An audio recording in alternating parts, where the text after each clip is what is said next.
பன்னீர்செல்வம் முதல்வரை எதற்காக சந்தித்தார்? உடல் நலம் விசாரிக்க அப்படின்னு சொல்லிட்டு. அது உருட்டுறது.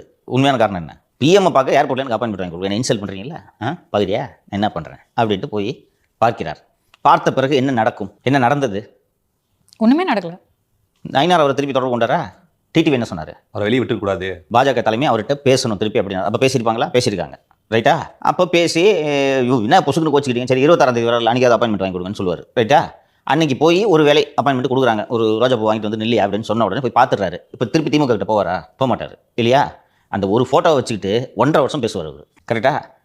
அப்போ முதல்வர் பன்னீரை யூஸ் பண்ணாரா, பன்னீர் முதல்வர் யூஸ் பண்ணாரா? இந்த மீட்டிங் யாருக்கு பலம்னா ஓபிஎஸ்க்கு தான் பலம். எளிமையாக சொன்னால் ஓபிஎஸ் டெல்லியிலேருந்து எனக்கு ஃபோன் வரல, உங்களை வந்து நான் பார்த்துக்கிறேன், பயந்துக்கிட்டு கூப்பிடுவாங்க என்று பன்னீர் உங்களை யூஸ் பண்ணியிருக்காரா? அவங்க கட்சிக்காரங்களே பன்னீரை மதிக்கிறது இல்லை. எல்லாரும் இப்போ எடப்பாடிட்டு சொல்கிறாங்க, அண்ணே இந்த தென் தமிழகத்தில் கஷ்டண்ணே, அதெல்லாம் சேர்த்துறேன். தேவை போயா அண்ணே, இல்லைண்ணே ஒரு 30 தொகுதியில் சமூக வாக்குகள், தேவலன்ற போயா அப்படின்னு அவங்க கட்சிக்காரங்களே சொல்கிறாங்க. நீங்கள் அவர் அவ்வளோ முக்கியம்னு 2 நாளில் 3 முறை அவரை சந்திக்க வேண்டிய அளவுக்கு நான் அவ்வளோ பெரிய விஐபியா?